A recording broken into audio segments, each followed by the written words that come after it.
Hey, what's up, guys? A little bit of football talk here.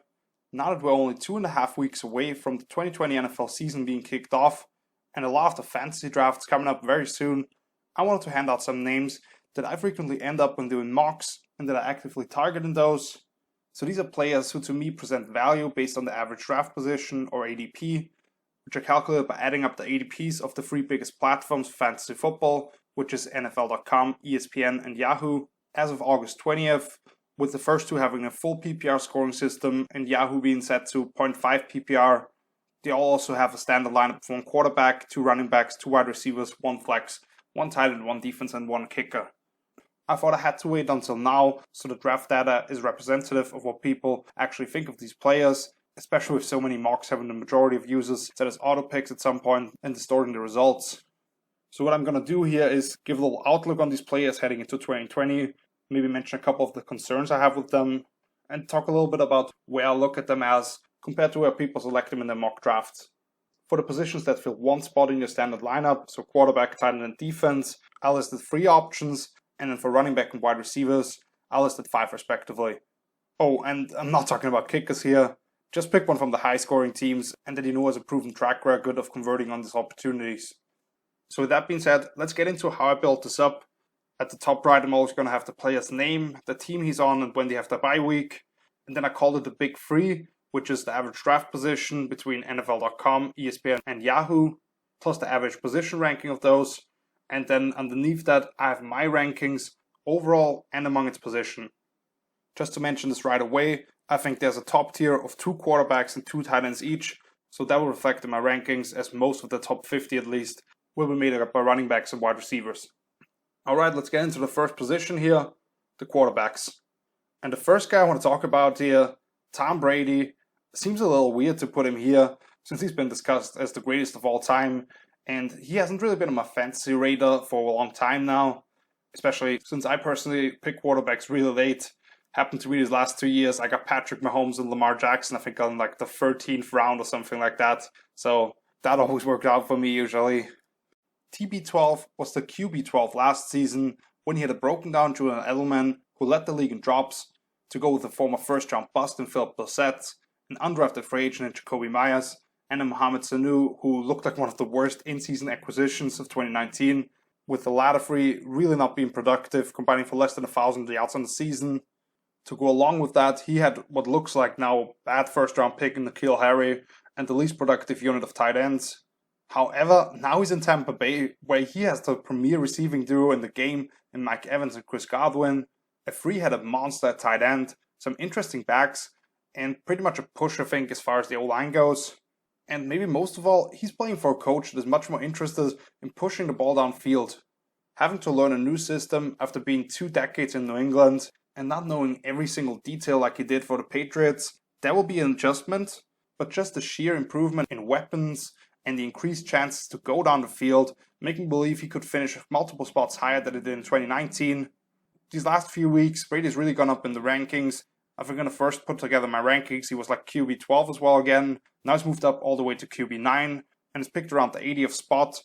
But still, at the end of the 8th round, I think he could present some value. I personally have him 1 spot higher in my position rankings and a full round earlier in my overall rankings.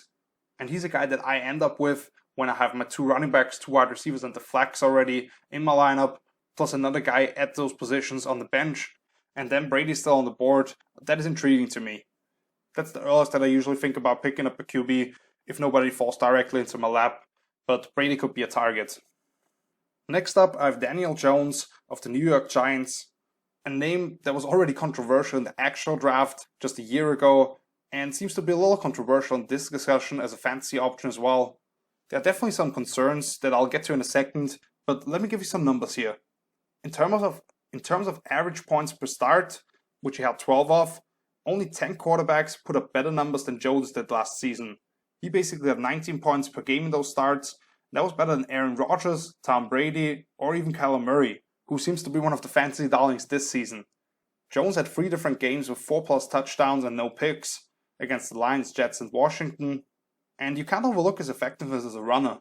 Jones did miss out by 5 carries to reach the 50 mark, but among the ones who did, he would have finished behind only Lamar Jackson with 6.2 yards per rushing attempt. And he put up all those numbers despite having a banged up Saquon Barkley, a dynamic tight end in Evan Ingram being out for most of the time, and getting sacked 38 times on less than 500 attempts. Now, he was highly inconsistent as a rookie, with those 3 games of at least 28 fantasy points, and then not reaching 15 in any of the other contests.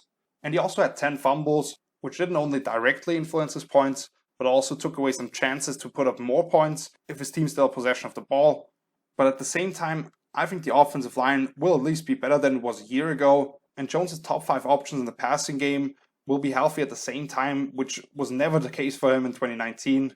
He has some guys that I like Darius Slayton ready to break out, and while new offensive coordinator Jason Garrett will build his offense around the run game, he could also involve his quarterback more in that area as well, similar to what they did in Dallas with Dak Prescott these last few years. And the third quarterback here, Drew Lock of the Denver Broncos. And before I get into any of these numbers, obviously the sample size for Lock as a rookie was pretty small, started only the last 5 games of 2019 and averaged 13.6 points per week, with 3 games right around that number, and then 2 outliers, which was a 24-pound outing at Houston when he threw 3 touchdowns in the first half alone in an upset victory, and then a disappointing 6.6 points in the snowstorm at Kansas City though. That's not necessarily something that you get super excited about, and I don't love some of the hype Lock has been receiving this offseason, but when I look at it, it hasn't really reflected in his fantasy ADP yet. The highest he's ranked on any of these platforms is 22nd on ESPN. While he did already have Cortland Sutton and Noah Fant as a rookie, and Fant was actually the most productive rookie tight end, his production heavily went up and down with the weeks, putting up 159 combined yards in 2 of the 5 weeks he played, and then 19 over the other 3. He'll likely take another step when you look at the history of the position, how unproductive rookie tight ends usually are, and then the Broncos are replacing Deshaun Hamilton and Tim Patrick, who caught just 53% of the targets their way and averaged 6.2 yards per target, with 2 stud rookies. You look at Alabama's Jerry Jeudy, my top-ranked receiver of the draft, dependable target with highly advanced route running, and then Penn State's KJ Hamler, a true can opener, has that speed to threaten the defense, and a nightmare to tackle in the open space. New offensive coordinator Pat Shurmur, he didn't last very long as a head coach of the Giants, but I still like what he can do for a young quarterback in terms of forcing the opposition to defend the entire field and then running more spread looks, which Lock is used to from college. Something the young quarterback had issues with in year 1 was not really accounting for those roaming defenders who didn't have anybody to cover in their area and could sink deep to take away crosses and all that kind of stuff. I think that'll get a little bit better here as well with more people out on the routes. And most importantly, I hope Lock gets encouraged to give his receivers more chances to make plays down the field, which he was a little hesitant at some point as a rookie. When you look at the rankings here, I have him a whopping 9 spots higher in my position rankings and right outside the top 100 overall. A couple of other options I like here: quarterback, Baker Mayfield, he's the QB 19 on average. I have him 3 spots higher. Jared Goff, who I'm not a huge fan of in general, but definitely should go a few spots higher with how pass happy the Rams get if they're behind in games. And then Teddy Bridgewater, who I'm not a huge believer in either, but at QB 24, with plenty of weapons around him, a wide open offensive system, I think he can put up some numbers. Let's get to our next position, the running backs. To me, the most important position in all fantasy football. And the first guy I want to talk about here, rookie Jonathan Taylor, now of the Indianapolis Colts. And there seems to be a little split here with fantasy players. You have guys who really believe in this kid, who watched him dominate college football and think he will take over the Colts backfield. And then there are those guys who think he will be in a committee with Marlon Mack, or even like Naheem Hines as a scat back and taking on a larger role that way. Count me in as a believer. If I told you there was a running back who rushed for almost 6,200 yards and 50 touchdowns in his 3 years in college, ran sub 4.4 at 225 pounds, and was selected in the 2nd round by a team that doesn't have a long-term answer quarterback on the roster and could have used some other edge rushers or corners that were off the board in that range, which role do you think he would have? Marlon Mack to me is a really solid back, and I actually was high on him than most people coming out of South Florida. But this kid from Wisconsin, he's special. For Mack, last season he rushed for 1,091 yards in 14 games, yet all but 500 of them came before contact. He finished 3rd in the league in terms of time behind the line of scrimmage at over 3 seconds, and his 4.4 yards per carry, running behind what I believe is the best offensive line in all of football, it isn't overly impressive. Plus, he's missed at least 2 games in all 3 years in the league. So while I think Taylor's a much bigger talent, There are definitely two concerns for me here. First, he didn't really contribute as a receiver in college, but then you have to say as a junior, he more than doubled his previous output, catching 26 passes for 252 yards and an additional 5 TDs. And I thought at the combine he also caught the ball quite naturally. However, the much bigger thing here, fumbles. Taylor put the ball on the ground 18 times throughout his career with the Badgers, while Mac didn't fumble once on 261 touches last season. Some of that may have to do with the fact that Taylor carried the rock 926 times in college, but that's definitely something to monitor. If he can take care of the ball, even if he doesn't stay on the field and passing downs a whole lot, since he does need refinement as a pass protector, I absolutely believe he'll be a finalist for Offensive Rookie of the Year because he has this explosiveness, the power, and the big playability to make a lot of noise. That's worth a 4th round pick for me. The next guy entering his second season in the league, David Montgomery of the Bears. I already talked about him a little bit as a breakout candidate for 2020, so you can read up more about what I like about his skill set, but now let's look at the situation this guy's in.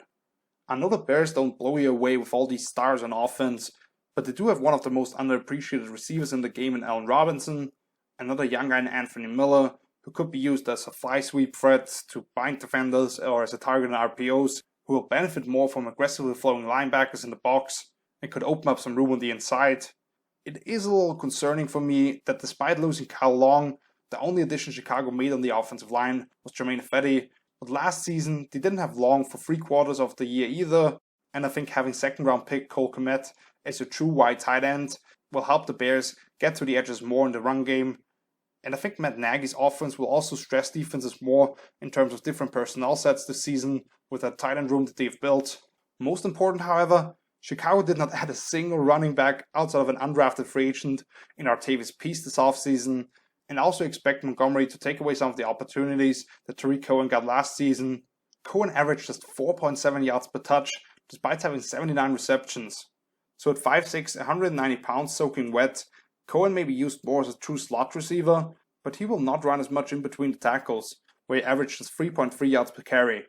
And when you look at the goal line work, obviously Montgomery should take most of that as well. Right now he's one of my favorite targets in the middle rounds. I actually value him in the 5th round, but usually I can get him in the 7th.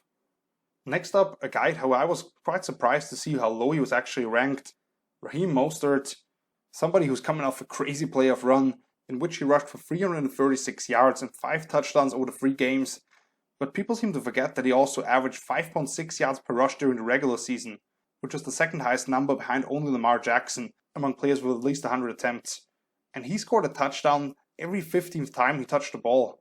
Maybe the craziest statistic for Mostert, however, is that in the 10 total games he received double-digit carries, only once did he average less than 4.8 yards per attempt. Mostert is somebody that I was a little concerned about a few weeks ago when he asked for a trade, and I thought even if he stayed, he wasn't really on good terms with San Francisco, but now that they've sweetened the pot a little for him, he seems to be locked in. So him going between the 8th and 10th round, depending on where you play, it really makes some sense to me. When you look at the offensive line, not only did the 2 starting tackles from last year combine to miss 86% of the offensive snaps, and I think a healthy Trent Williams could actually be a significant upgrade over what I saw from Joe Staley last year. Maybe most important, something that people don't really know, and I've read something he might have been banged up in training camp already again, but they should get back their starting center, Weston Richburg, who went on IR after week 13 last season. That Kyle Shanahan offense, it still goes through the rushing attack, where I think he's the very best at creating issues for the defense and stacking plays together, and that'll only be more apparent with Emmanuel Sanders being out and probably missing Deebo Samuel for a few weeks early on at least. The only real concern for me here is that Shanahan usually at least has that 2-back system, and there are capable players on that roster, with old friend Tevin Coleman still there, Jared McKinnon hopefully finally being healthy after he got a big deal from San Francisco 2 years ago, and at least one more of those young guys.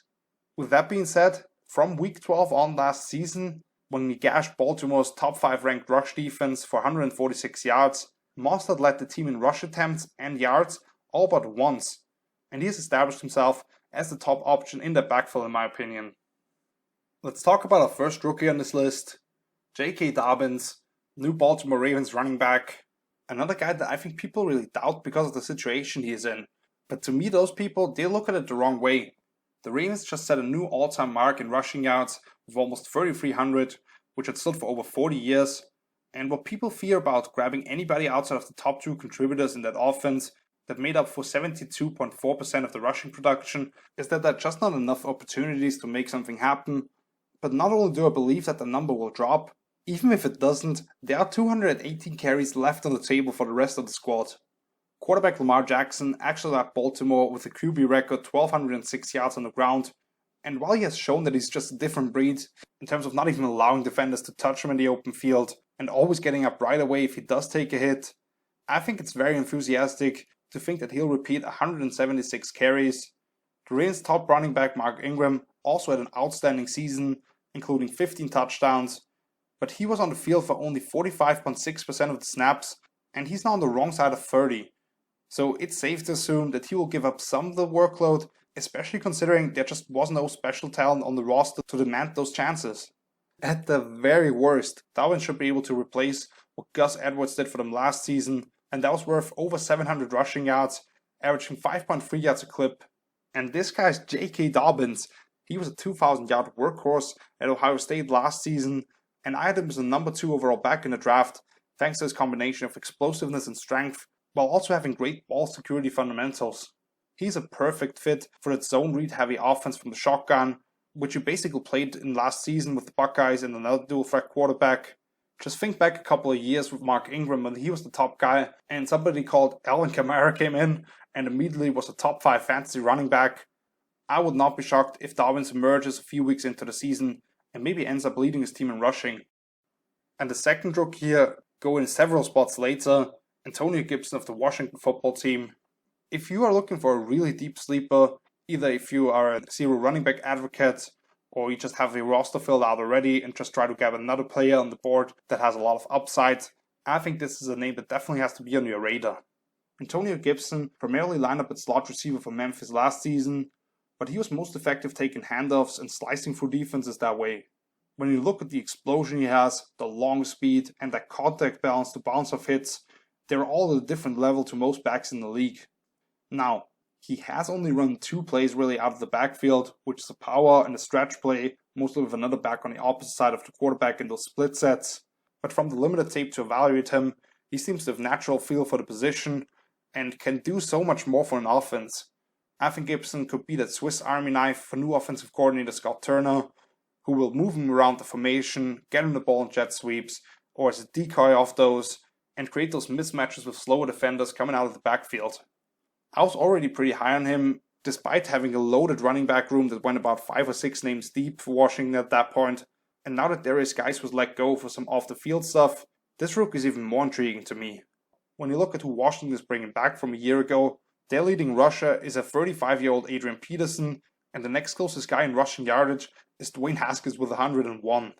In terms of the receiving yards, Terry McLaurin clearly led the way, and the next 2 names are running back Chris Thompson, who left in free agency, and wide receiver Calvin Harmon, who recently suffered a season-ending injury.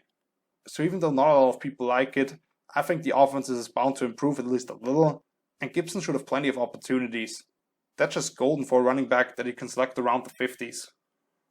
A couple other options that I like at the running back position, rookies Cam Akers and Zach Moss for the Rams and Bills respectively. I talked about Akers recently, super talented back, and I think the Rams would not have invested a second round pick with some other needs if they didn't think he could be a major contributor as a rookie already. And then Zach Moss, he could form a committee with Devin Singletary in Buffalo, at the very least get plenty of goal line work. And another guy that I think is undervalued here, Jordan Howard, now of the Miami Dolphins. Not the biggest contributor in the pass game, but always seems to get the majority of the carries when he's healthy, and the Dolphins O-line has gotten a lot better this offseason as well. Let's get to a third position here, the wide receivers. Maybe as deep as it's ever been, and I think especially in the mid-round range, a lot of targets that you could look at. The first one that I like a lot here, Calvin Ridley of the Atlanta Falcons. I'm pretty sure not a lot of people know that he was a top 15 fantasy wide receivers last season, based on average points per game at 15.2 in those non-PPR leagues, and top 18 in the 2 other formats as well. He averaged 9.3 yards per target and converted 47 of his 63 receptions into new first downs, despite his longest catch going only for 36 yards. He's definitely more of a deep threat than that, especially when you get him off double moves, and I would be shocked if he doesn't have at least 150-yard this upcoming season. And at the same time, he's an excellent red zone receiver with his quickness off the line and ability to find space. Don't get me wrong, Julio Jones to me still is the true number one receiver on this team, and I think he still is the top receiver in all of football, but the Falcons may want to take some pressure off him with Ridley. Right now, Atlanta's top candidate for the wide receiver 3 role is Russell Gage, who did have a fairly productive second season, but almost half of his yardage total came in the 4 games he started in place of Ridley. So I don't think he'll demand the same target share as Mohamed Sanu, who the Falcons traded away mid-2019. And when you look at a number that I think really tells a lot about how production could change, vacated targets from a year ago, the Falcons lead the way with 258 targets from a year ago now being gone. A lot of that had to do with Austin Hooper leaving town, and I will talk about his replacement in the Titans segment, but still, that's a lot of targets now off the team. I would not pick guys like Cooper Kupp or Keenan Allen ahead of Ridley, who are currently in front of him in terms of the ADP, and while I only have him one spot high in my positional rankings, he's about 12 spots higher on my big board, which a full round later in those stages of the draft, that presents excellent value.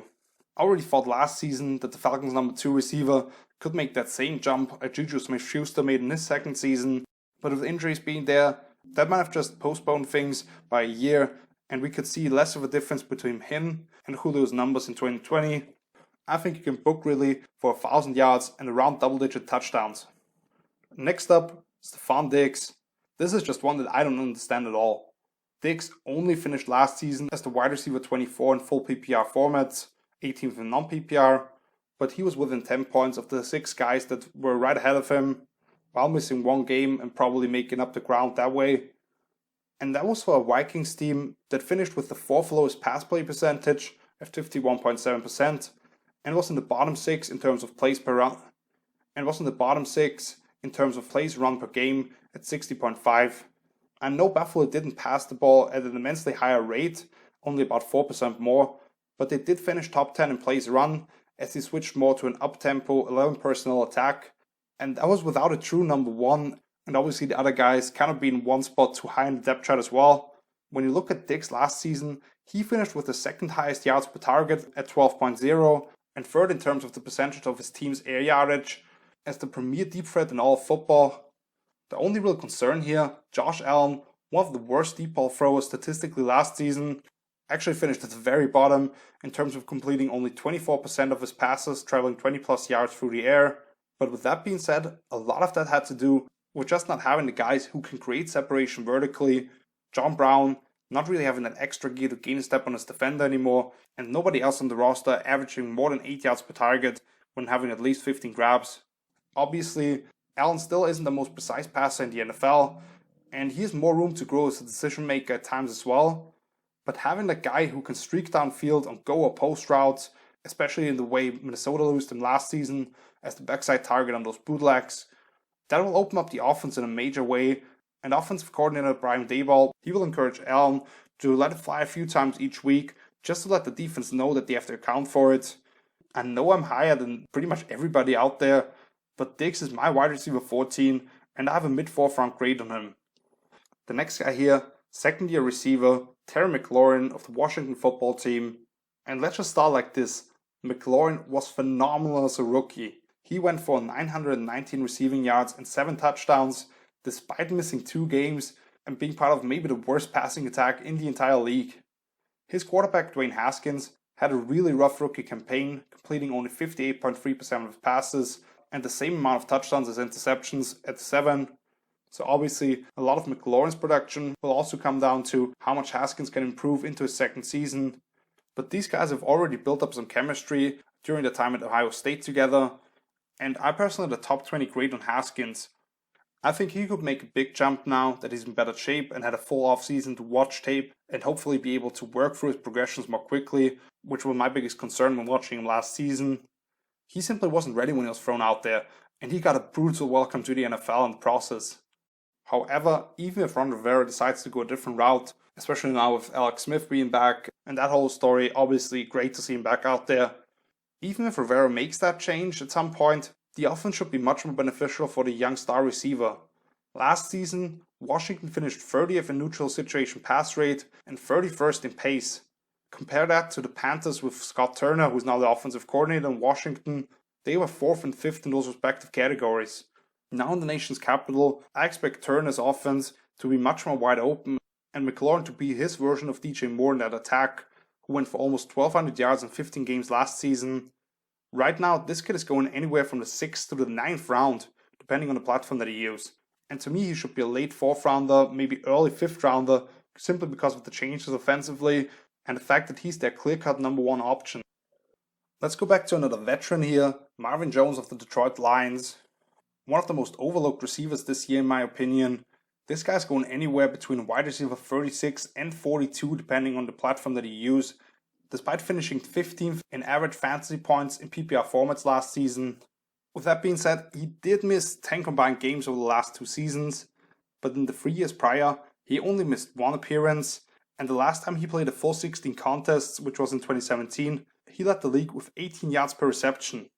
Since he's come to Detroit, Jones' average receptions per game have gone up every single season, and over the last 3 years, he's scored half a touchdown per week.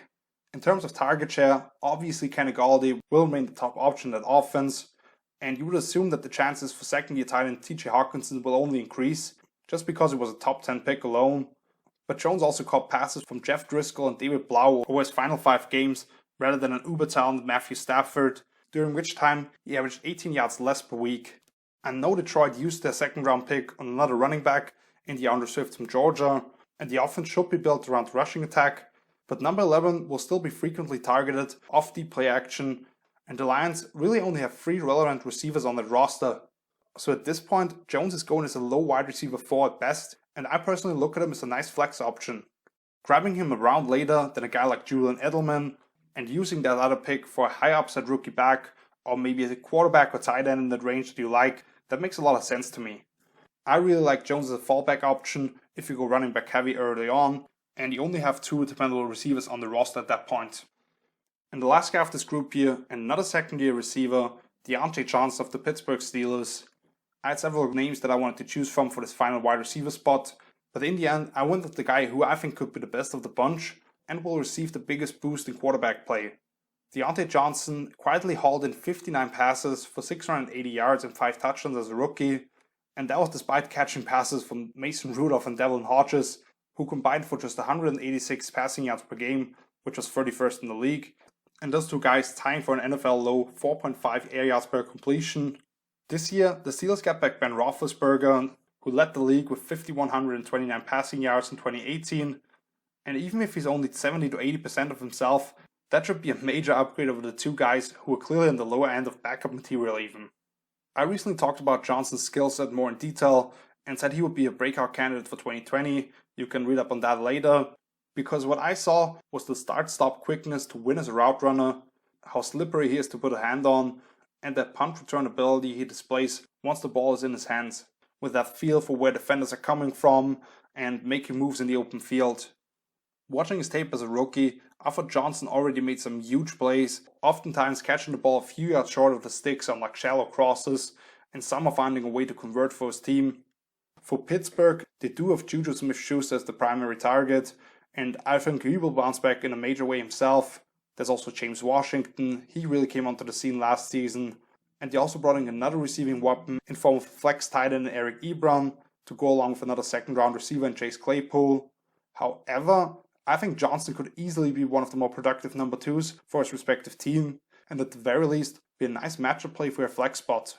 Even if he somehow ended up just repeating the numbers he put out a year ago, he was still the wide receiver 39 in PPR formats. If you take that as a baseline and think what Big Ben could do for him, just putting the ball out in front as he's coming off double moves and stuff like that, this could be a great pick in the double-digit rounds, especially considering Johnson led all receivers in separation last season, according to next-gen stats. So him being 4 spots lower than what he finished at last season, with so much improvement at the quarterback position, it makes no sense to me. A couple other options I like here, Darius Slayton of the Giants, another second-year receiver who I already predicted to break out. Him and the next guy, Mecole Hardman, both being drafted around the wide receiver 45 spot. For Hardman, such a low target share and still was so productive with it. Super explosive player, could be the wide receiver 2 on this team, especially if Sammy Watkins gets banged up again. And then the third name, Jalen Reagor, rookie for the Philadelphia Eagles, He's going as a wide receiver 53. Even if he's not my top rookie receiver available, he is the clearest path to being the wide receiver 1 for his team and being that first round pick who gives them exactly what they needed last season so desperately in terms of the speed he presents. He could be a target late in your drafts. With that being said, let's move on to the tight ends here. I already mentioned there's the top tier with Travis Kelce and George Kittle, and then there's a huge drop-off. However, there's a few names in the mid-range that I like quite a bit. The first name here, Hayden Hurst, now of the Atlanta Falcons. If I could only tell you about one player in this entire breakdown, this might be my guy. The Falcons just lost Austin Hooper in free agency after he put up career highs in targets, receptions, receiving yards, and touchdowns, with almost 800 yards and 6 touchdowns despite missing a couple of games. Because of that, they spent a second round pick to acquire what basically was the tight end free for the Baltimore Ravens. That alone tells you how much they wanted Hurst, since Atlanta could have easily used that pick to address another area of need for their team or grab another tight end in the draft, as there was only one off the board at that point. Not saying he isn't worth it, but it's very rare to see that compensation for a player who is third in his own team's depth chart and has barely cracked 500 receiving yards and scored 3 touchdowns through his first 2 years in the league. However, Hurst is a former first round pick and someone who Baltimore actually selected ahead of reigning league MVP Lamar Jackson. When I watched Hurst in South Carolina, the speed, feel as a route runner, and the physicality he has after the catch put him on top of my tight end board as well, and I'm guessing that's why the Falcons had him too. So based on pure talent, you could argue that he and Hooper are pretty much on the same level, and what really makes this guy intriguing as a value pick at the tight end position for me is the offense he's going to be in. Falcons offensive coordinator Dirk Cutter is famous for heavily involving the tight end as a volume pass catcher on like stick and hook routes underneath, but also allowing them to work down the seams, where Matt Ryan had a lot of confidence putting the ball to the back shoulder of Hooper, who could shield the ball with his body and come down with the catch. When you look at the target rate of these two guys, the difference is enormous. Hooper averaged 7.5 targets per game compared to only 2.4 for Hurst in his second season, while the latter averaged almost a 4 yard more per target. So based on that, I love Hurst as a low-end tight end 1, as my 13th pick or so in the draft maybe, because that's where he's been selected at. He's firmly inside my top 100. And another pretty young guy, I think coming into his third season here as well, Jonnu Smith of the Tennessee Titans. When you look at the receiving yards from a year ago, finishing 18th among tight ends for Smith, that alone should get him drafted a little higher than 21st, even though that's the most simplistic and least interesting case for him. Instead, let me talk you through a couple other things here. Of just 45 targets over the course of the 2019 regular season, Smith caught 35 of them for 439 yards and 3 touchdowns. That left him tied for 9th among all players in the league at 10 yards per target, and his 8.3 yards after the catch on average was the second highest number among all tight ends, not named George Kittle, who is obviously in a different stratosphere himself. Tennessee is clearly trying to run it back with a strong offensive line and that battering ram they have in Derrick Henry behind it to go with a few shots of play action, but the Titans last season were 30th in plays run, and they had the third lowest percentage of pass plays at 51.2%. Those numbers are likely to at least go up a little bit with a more capable passer in Ryan Tannehill being under center for a full season, and opposing teams likely will sell to stop the run. So that alone should result in more opportunities for Smith, who despite seeing a low target share, finished 7th in terms of yards per route run among all tight ends last season. And if you combine his targets with the ones Delaney Walker got until he got hurt, and is now out of the picture for Tennessee, that would land Smith at 75 targets, which, while I know it doesn't quite work that way, would result in 732 yards and 5 touchdowns in terms of yards and touchdowns per target. This guy's close to being undrafted in a lot of leagues, and with the way he started being used on the stretch, streaking downfield more, and even taking some handoffs for big gains as a true running back out of the backfield, that to me gives you a high upside tight end too. Please take him over a second defense, all those kind of weird things that I see at the end of drafts. And the third tight end here, Jack Doyle, a name that I seem to have a weird fantasy crush on, but when I really look into it, it makes some sense here. Doyle may not blow you away statistically, as he's never reached that 700-yard mark or surpassed 5 touchdowns in his 7-year career, but he's a very good all-around player who is on the field all the time. We can all remember in 2018 when Eric Ebron went off for 750 yards and 13 touchdowns, but a lot of that was thanks to Doyle being hurt, since he had been on the field for 82% of the snaps up to that point. When Doyle put up career highs the year prior, he logged over 90% of the snaps, and while he wasn't as effective last season as a full-time starter, he did average over 10 yards per catch and converted 2/3 of the catches he did have into first downs. That was with Ebron on the roster and being more of that downfield target, while Doyle was responsible for a lot of the dirty work in the run game and even as a pass protector. I know the Colts signed Trey Burton this offseason, but he had just 84 receiving yards and no TDs over the one half that he actually played in 2019.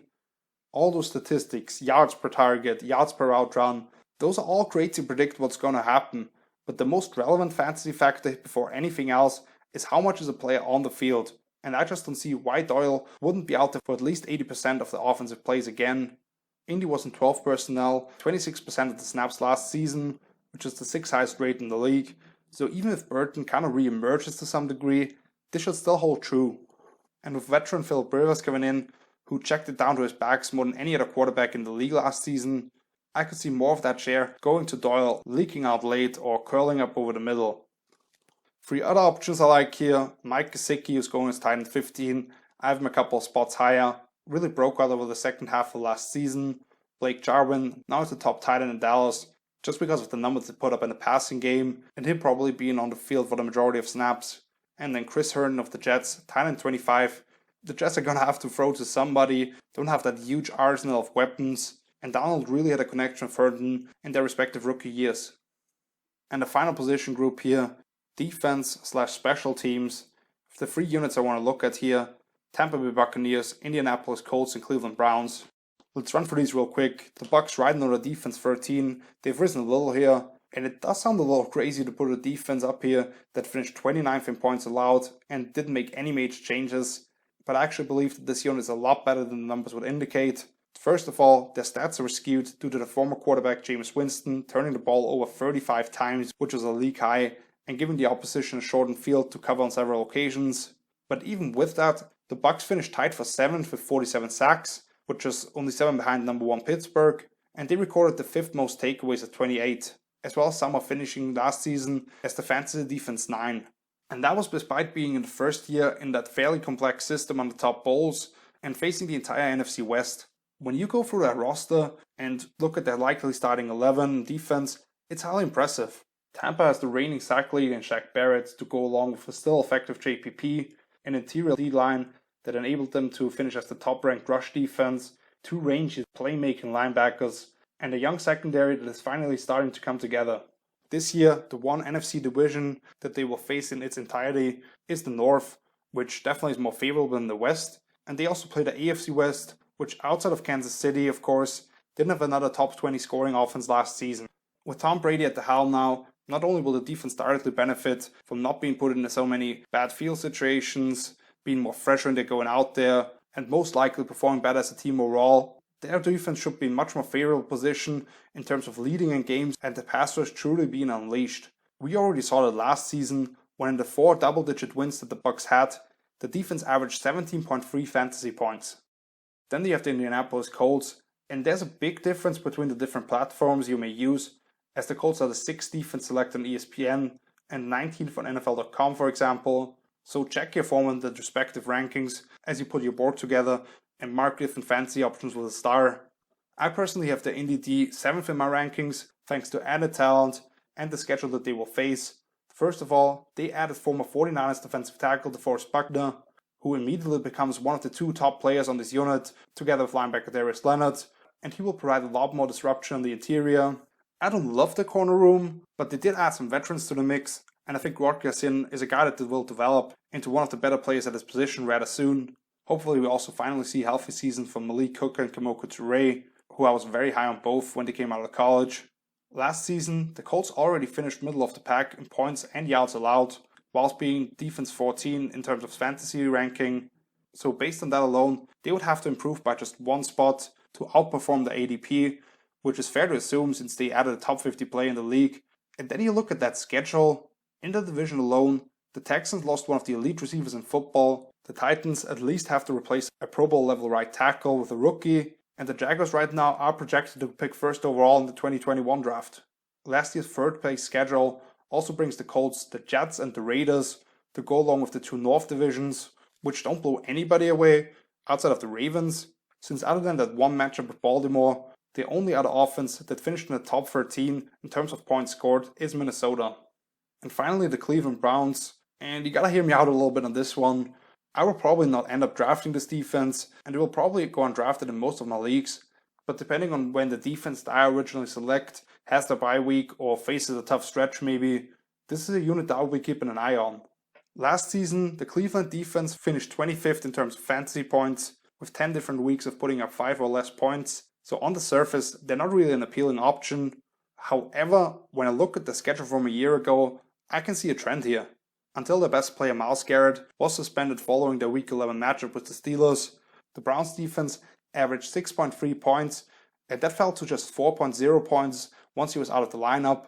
And of those first 9 games, they faced 6 playoff teams with Tennessee, Baltimore, San Francisco, Seattle, New England, and Buffalo, with only one of them not cracking double-digit wins. Against the 3 non-playoff teams, they averaged 9 points per game, plus then they scored a season-high 16 points in that Week 11 matchup with the Steelers. One more factor here is that the offense gave the ball away at a high rate, with Baker Mayfield finishing second behind only Jameis Winston with 21 interceptions thrown, and overall Cleveland turned the ball over 28 times, oftentimes setting up the opposition favorable field position. Garrett is now back and got a big deal that will secure him for several years. I like the new safety talent that they've put together with Grant Delpit and free agent Carl Joseph, even though they are a little improvement at the linebacker level. But we haven't even talked about the schedule for 2020. Inside their division, they do have last year's number 1 overall seed in the Ravens, the Steelers getting Big Ben back, and the Bengals drafting the reigning Heisman Trophy winner Joe Burrow first overall. However, they also have the NFC East and AFC South on the slate, which outside of the Cowboys doesn't include another top 10 offense, plus the Raiders and the Jets, not the most scary matchups either. For the Browns, with a more ball control offense under Kevin Stefanski and more positive game script, allowing the defensive line to tee off more, they could easily flirt with a top 10 finish. Quick recap here if you want to look at it. Once again, I'm probably going to pick quarterback late. A lot of rookie running backs that I like a lot, even though that's a bit of a gamble coming into this year, but still I think that's already reflected in the ADPs. Plenty of mid-round receivers that you can choose from, and I will certainly wait for tight end if I don't get one of the top 2 guys. And then obviously kicker and defense will be my last 2 picks most likely. But that's gonna do it. Thank you so much for watching. If you enjoyed this video, please leave a like, subscribe to the channel, just share it with one friend today, preferably who's not in your fantasy league. You can check out more of my breakdowns here on this YouTube channel or on my page, hellosforfootballtalk.com. You can also find my social media linked down below. Last week I already put up my preseason power rankings with different tiers. That should pop up on the screen any second now.